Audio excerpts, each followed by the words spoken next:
Na kwaba eba Kristo asafo nhyiamu ase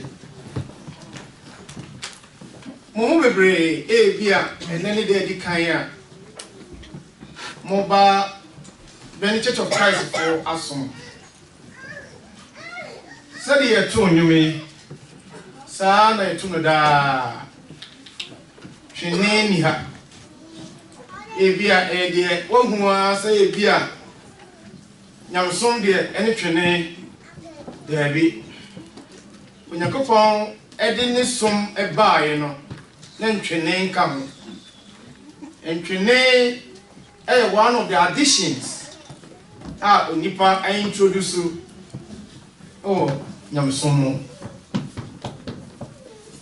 afei Onti jija ne hallelujah praise the Lord no wa isan say onyankopon honhom no enye sensationalism say the who feel and respond na odi ye oniema onyankopon pese ne machia eye bibiara ne kwanso fefe na sinka de dinda inji do che and say God is not the author of confusion.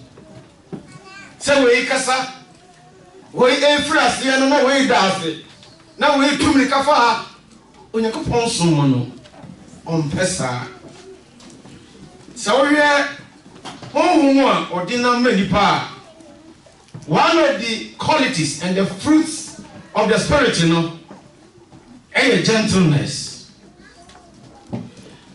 When you go for home, or a gentle, or be anyone, or a gentle chain, when you go for entity, I say, Yentia, it just say, O comport to Mwaha, and ne Yaniaji, Yenia, the for Alfred, and then the Yuri Joycelyn. And I feel a busia, a Miss Susana, Yenia Nakwa, Inia Dauda, Nene Ma, Adofonia, Ufia. Inia Udeno Nrakwa, we can't have some refugee. Dennis, Yamwakwa Baby. Adofo, a year, send Yamabishia. Yendudu mu na ebetai yenua ye ofase ne yemba eye Alfred ne ne yire echi na ye de wan bofra onyakopon emobro hu mu ode no acha won no ede no ebe kire eye edom ene abusua efutu a mitu nei no na otwe sene mitu hu bi kakra na meka se medibesa baby na enne matwa so emami no ena won ho asem e wo Lukan sempa etriba kono na yimodi asanso no e kire yen se nyankopon fam de bibiara ni ho a entimi nye ho nyankopon fam na e wo de enti a otrofo Luke e kansa Oba onukunu ni ense obewo eni oba owokunu na wadi mfie dioson ko na bi owotwe nenso yesi obewo. These are the two impossibilities. So you go say Mary oni ekuno esomema ne nyaba afei Elizabeth ononso ni na wonwere abesneko yenso memene nyamba ebede na sanye man etima possible. It takes the God of impossibilities onyamia omba enyema enye possible ana eye impossible no possible no ene betimi yama nyema etiside esi na sinka de dinda ufi graduate ni ho yenso be possible chi no wa be bia ufrie enka yedie empontuo ne nkoso de kebe ntimi ma ho na me pesa me no ko Hebrew fo mo ne tre eye juba akono Hebrew chapter 11 oka didie asem na fei didie ne ade a ye ni daso eho ahotoso die wani daso na wode wo ho adan atoso eti se sumnya eni ho na utiri wo se utiri da bi so. Can you imagine that? Sumnya eni ho nanso wo ho se utiri adan e de sumnya so me kan sa. That is a layman's English and I'm the amount one. Verse 2 na yemu na titefo no nya adanse pa yebem se o mu nya gidie awo niema a woni daso ene niema a wonhunu ne ho adanse a wo ye dan kie o mu giye. Verse 3 gidie na ye de ti ase se wiase ahodo a odi Nyankopon asem ena esiesie ye ucheliye wiase mienu na aba wiase edika no Onyankopon creative free nsuo mo anonti no odi nsuo kro no na ye dan ese no wiase a ewo hoyi na no mienu timu yi no o se odi na sam na akora na se de no bo hye tie no obese no ama ye wiase foforo na tie enti die ani tua efri nioma enna die mu enna baaye. Hallelujah, amen. E hono me ka kire wono enti ufie bibi na di sa graduates wo ufie esikafo ni ho na wotu wa bi ha bibi ni wa kire se bibi saa betimi aba. But Onyankopon wiase a me no mienu timi no ofre niema abamui efri baabia na bibia yeden enni homo na asinka ya midinda sai da so we ena me pesa me de ma wo se yeni na afre ne yire etie ene wo mo abesra ye nyine etie a afre nenam ya no fa no ne ma me no ha de nanso ne ba maaye na on ni pa kumpo be ware no after did you know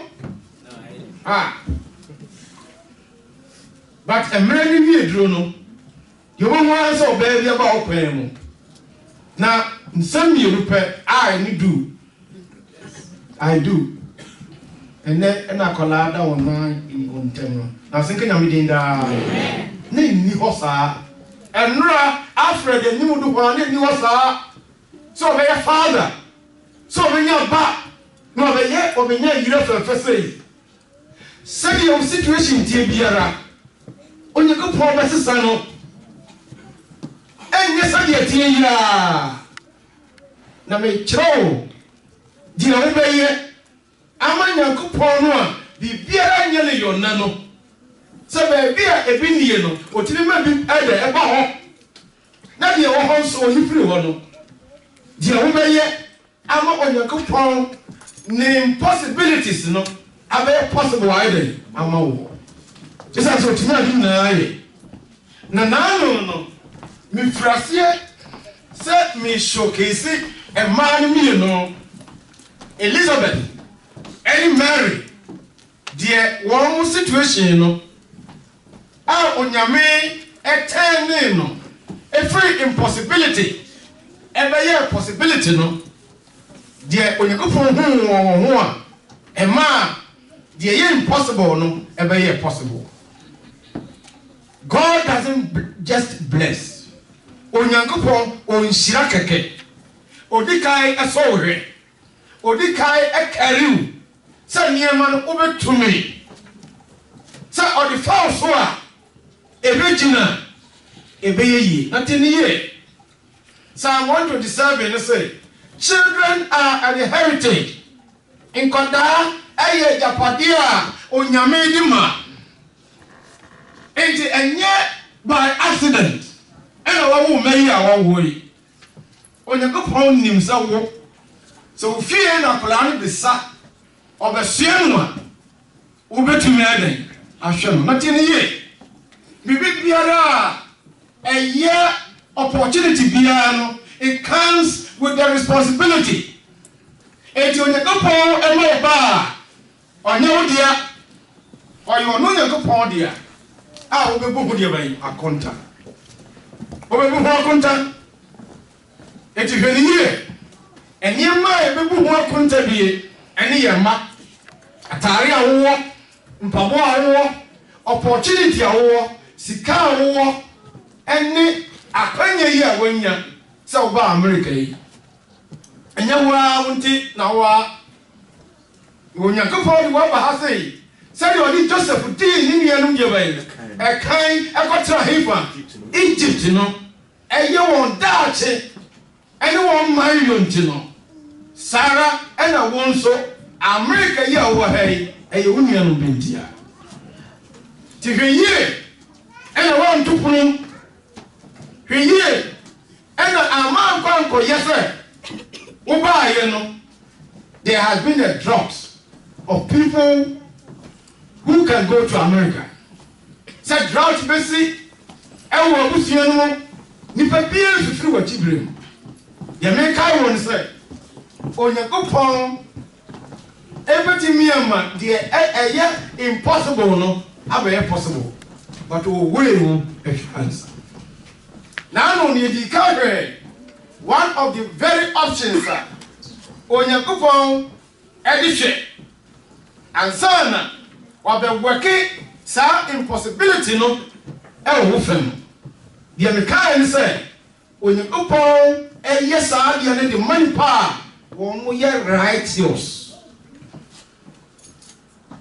people who are righteous won wa omotene na tiniye ni pebibre bie ni ho amtene so ya suffer so ya wine even angels fell that's tiniye Onyankopon e pese wo obu tinini Onyankopon mount ase da eno tine ma ya cho the book of Romans it says one here what we do is a paradoxical say Onyankopon e cho set ye tinini now on the other hand also akase oye diboyeni it says Onyankopon ba be the middle ground now or impute righteousness ewo so na singe na medinda enye na obetene nemom Onyankopon a obubem no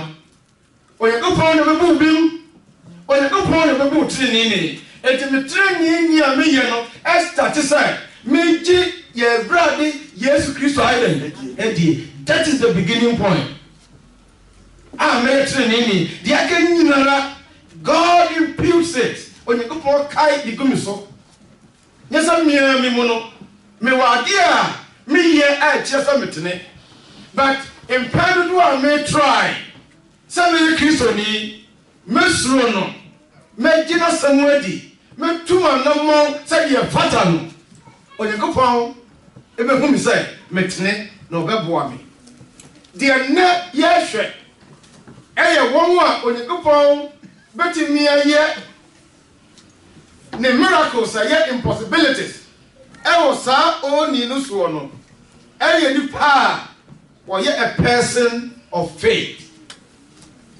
ni pa or wo gidie de bia obi na bonsam kura mpo eden e wo bi na tro no James say o gidie ama no mpo eden e popo etinye gidie titoro bia de kan say obi an ko ne gidie ye ka gidie a Onyankopon di ma Ephesians chapter 4 verse 4 to 6 ni say gidie ye ba akopra gidie any asɛm a free Onyankopɔn asɛntie mu ɛno ne yɛka ho asɛm ɛnyɛ wo gyidie na mmom the middle ground no ɛyɛ gyidie a free the Onyankopɔn ade aka mu yɛnhwɛ Romans chapter 10 verse 14 to 16 also Romans chapter 10 verse 14 to 16 okay verse 14 now say ebe den na obofre de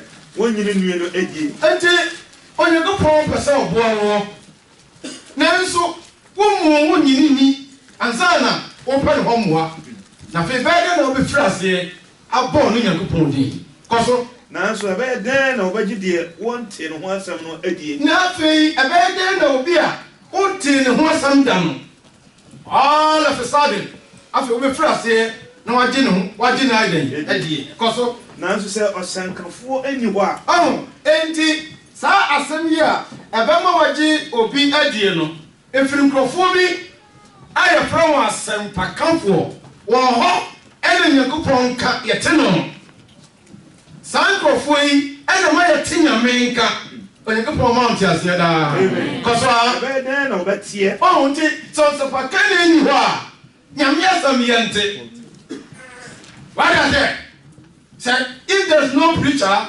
Nyame asɛm ɛyɛ impossible sɛ nipa bɛyɛ dɛn ɛbɛteɛ kɔso nanso sɛ wansoma wɔn a ɛna sɛmpaka ni nso no yɛn maa no mandate yɛn soma no a ɛbɛyɛ dɛn na wɔbɛka asɛm ɛbɛyɛ dɛn na wɔbɛka asɛm kɔso sɛdeɛ wɔtwerɛ sɛ sɛdeɛ nipa ho asɛmpakafoɔ no na esi ɛfɛfa so kɔso verse 16 na yɛn nyinaa nyɛ wɔn nyinaa na wɔte asɛmpa no kɔso na yɛsɛ yɛka sɛ Awurade ho a na wɔgye asɛnka adie verse 17 ɛnea afei na gyidie firi asɛm no tie mu wɔte enti sɛsɛ no ɛnyɛ wowu gyidie ɛna ɛnyɛ mimi gyidie na mmom Onyankopɔn a ɔwɔ asɛm bi no a wɔde asoma asɛmpakafoɔ no sɛ asɛmpakafoɔ no kaa na yɛtie a ɛna de gyidie yɛ dɛn ɛde brɛ yɛn na asɛnka na medi daa deɛ wɔtie Onyankopɔn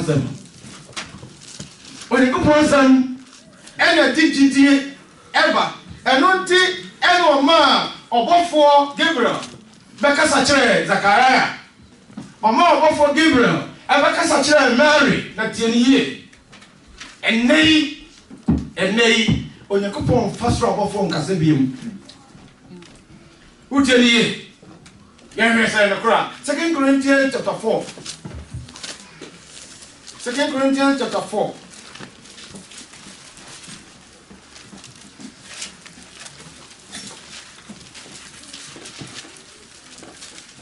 verse 7 ɔsɛ na ɛwɔ saa agyapadeɛ wɔ dɔteɛ awenneɛ mu ɔka chapter 4 ne nyinaa no ɔka Onyankopɔn asɛm ne ka ɛna ɔsɛ wiase Nyame efira enipa de bɛn ɛni ɛna ɔsɛ asɛm ne ka no ɔwɔ agency a ɔde saa asɛm ne ka bɛn ahyɛ wɔn nsa na asɛm ne ka no ɔwɔ saa awenneɛ no ɔwɔ saa agyapadeɛ no ɛwɔ dɔteɛ deɛ bɛn awenneɛ mu na sɛnka Nyame din daa ɔmo a wɔka asɛm no wɔn nyɛ robots wɔn a wɔka wɔn asɛm no wɔn nyɛ celestial beings wɔn yɛ nipa ekura deɛ bɛn dɔteɛ so if you expect an angel sɛ wɔn da sɛdeɛ nne nkurɔfoɔ ka me dan na soro abɔfoɔ bi ka kyerɛ sɛ me nkɔ asɔre wɔ yi huhupoa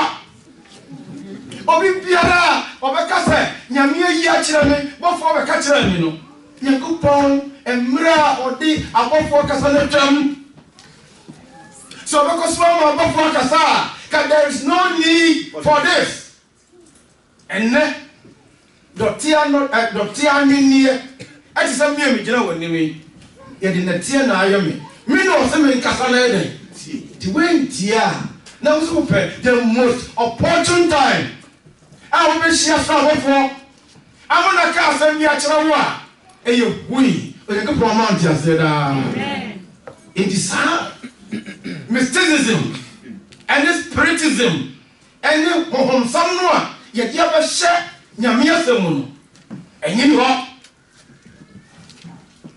wotie nyame asɛm a tie ne sɛ nyame na ɛkasa fa nipa no ɔyɛ deɛ bɛn ɔyɛ dɔtie no kɔsoma yɛ na tumi a ɛboro soɔ no ayɛ onyankopɔn dea wonim deɛ nti a nyankopɔn mpɛ sɛ nipa bɛgye tumi no ne credit na ayɛ dɛn afa nti sɛ woyɛ dɔteɛ na wɔkasa fa dɔteɛ mu a the outcome no a ɛfiri saa dwumadie mu aba no ɛyɛ animuonyam a ɛde ma hwan onyankopɔn san sɛ meyɛ weak meyɛ nɔteɛ na meyɛ nɔteɛ saa na onyankopɔn fa me mu ɛda n'asɛm adi a na akyerɛ onyankopɔn de tumi a ɔyɛ dɛn ɔwɔ na afei ɛyi ahohoaho a afiri onipa deɛ bɛn ɛmmɛ mu ɔdɔfoɔ that is where faith comes in enti sɛ yɛ kasa kyerɛ wo a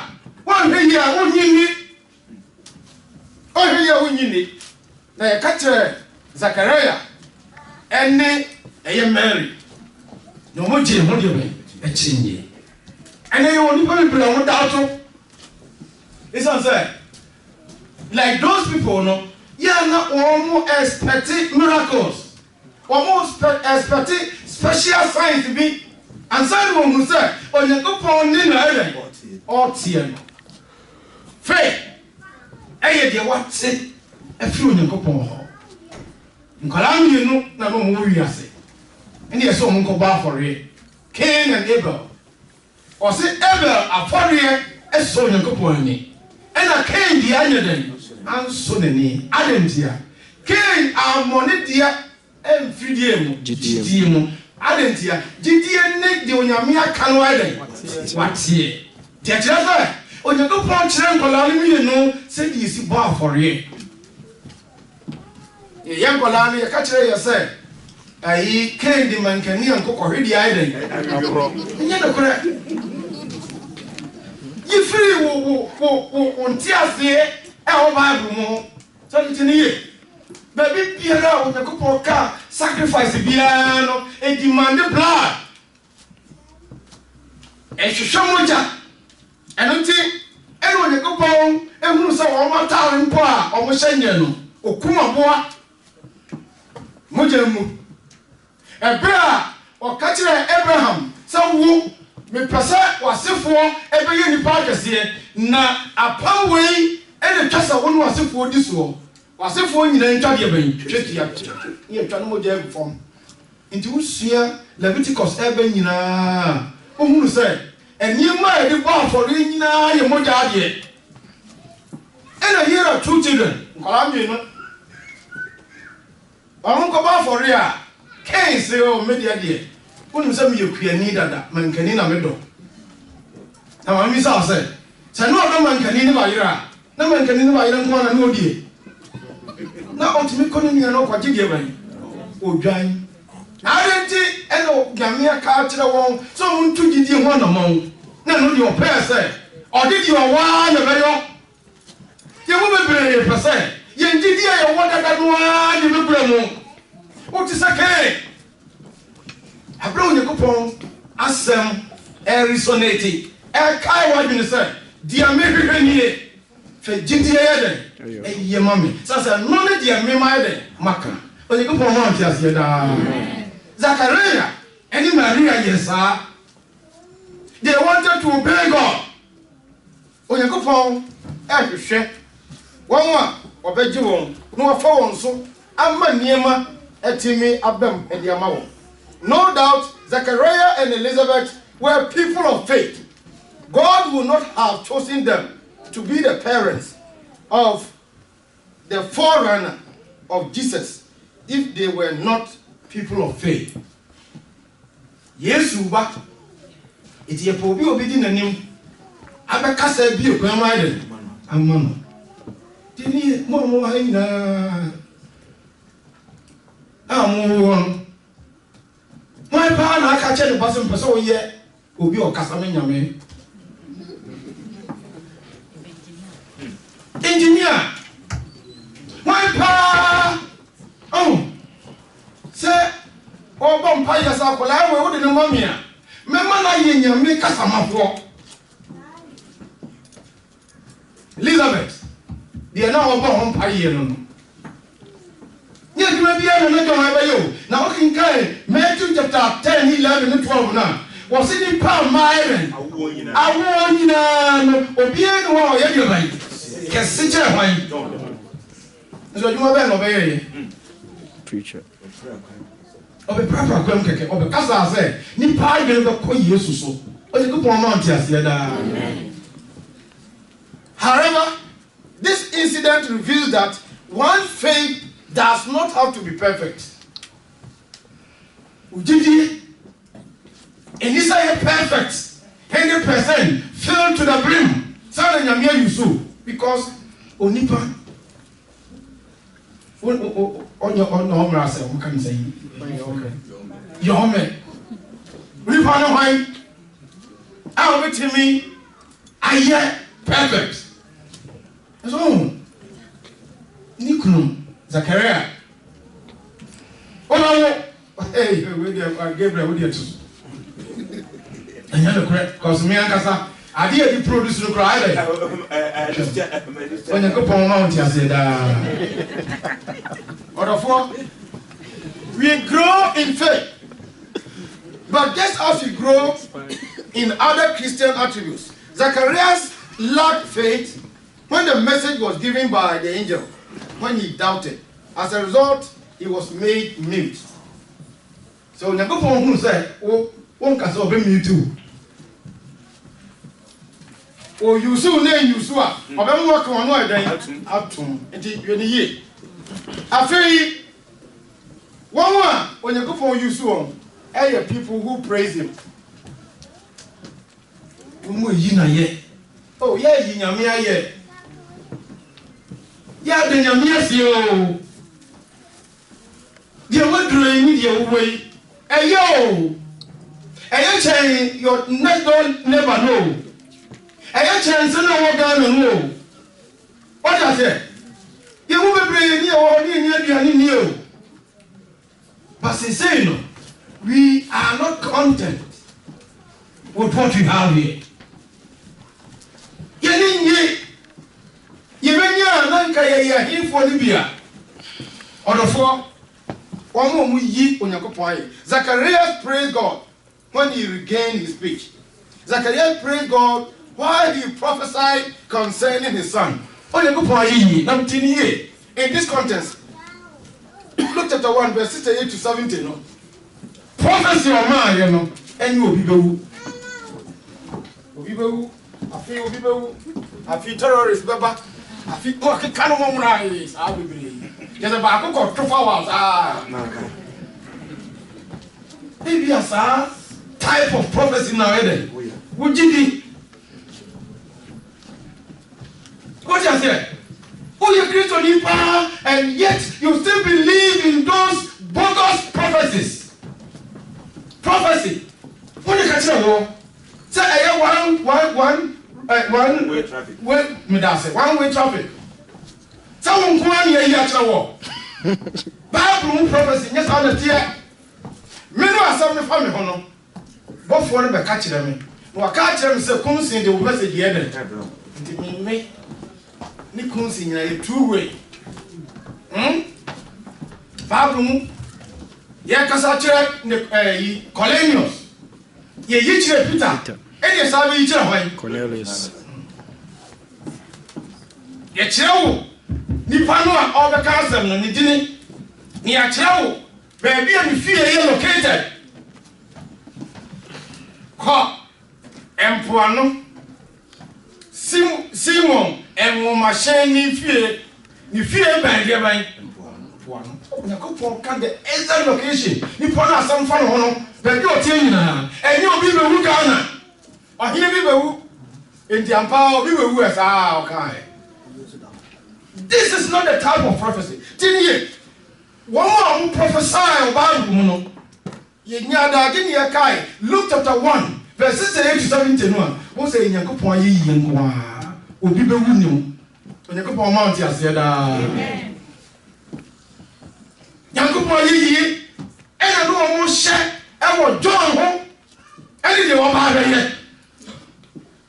ɛwɔ hyɛ yɛ aka sɛ Onyankopɔn bɛmɛyɛ som no a ehu yɛ dɛn ɛnim ɔkɔ asɔre a na ɔde hu ɛna ɛkɔ fie cause ɔsɔfo no hyɛ nkɔm biara a na woyam hyehyew sɛ ebi a that bad omen no o doorstep na bɛyɛ dɛn yɛba bɛgyina Onyankopɔn pɛ sɛ yɛsom no a ɔse hu yɛ dɛn ɛnim ɔmo yi nyame ayɛ those who praise God say yi nyame ayɛ yi nyame ayɛ wɔ ntom Hebrews chapter 13 Hebrews chapter 13 mean chapter translate record here Hebrews chapter 13 verse 15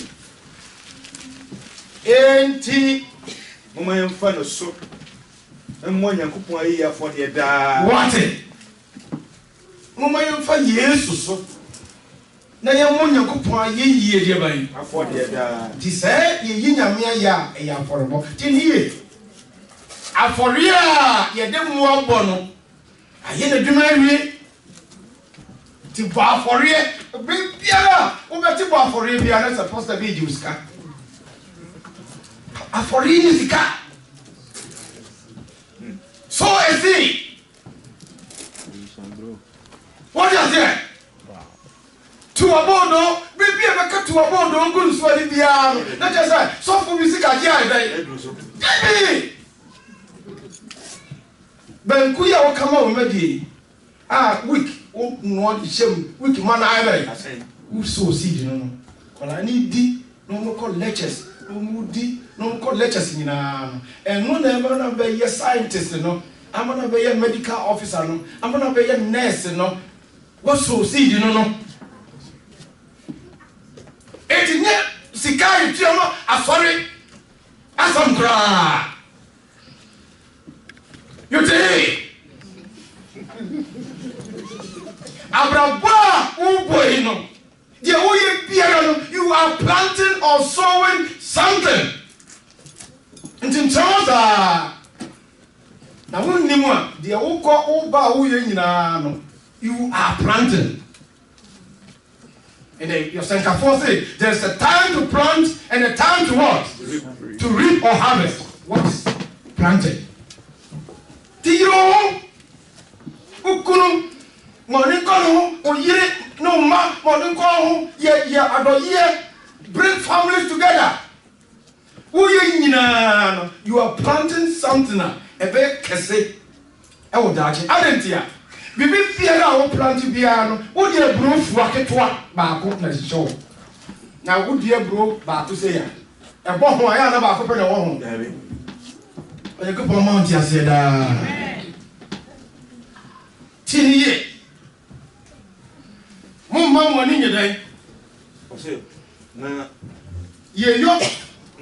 yeyo ene ade che ana mumma mo ni empaso wate yeyo ene ade che it apart from nyumto homo yi nyame ye omo mo abubuo de bia wato abese no de bia on die omo so obi obi akoyi ni car no akosi car mo koto ni wa na afi no no na werɛ ho aba na mi de me da hin ni America ye no mba ye mo ka se ya yi nyame aye yi nyame aye sa wodie obi de die na ye kaya wo so die ye nkwa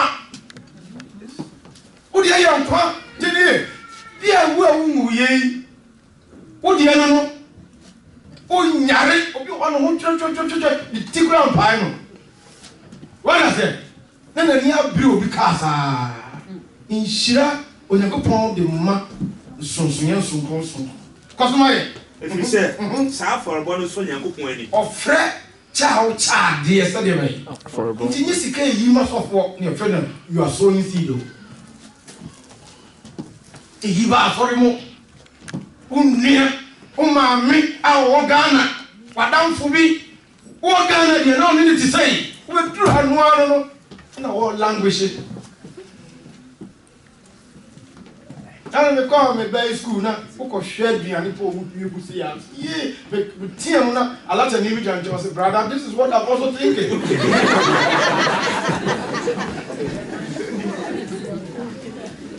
Chanda, Ebiania, you did bad school. And Kodai and Niba Hobra. That's what you will see. Yeah, you people, I eat Musa. What you say? Who in your mirror? One. When you go for baby, be a woman. Only pa, only G. In your mere Yama. Dana say, our mutual, and not Tina son, Tonyum. Tina, he went to 13 or say, and the ever the some more when you go for a year for the other, and they are not far. I want a good year. It's just in any, I don't know. Now, one no. Hey, you die. One no for one no qua. One no cake. The Old Testament, I would David in all Christ on you. David, on your Christ on you. David lived and died under Judaism. But coincidentally, one woman, every Christ of one woman at the other. Tina Waha. There's a sheer that. A pound and a song of me, but a soft a pussy car gentino. Or Mamma Nina, yes, I didn't I a young back. Such a one when you go pump sources somewhere, or show GD, or show ye. So they will see you now yet. Now, Tum Jenny, and or the yes, sir, a day and more.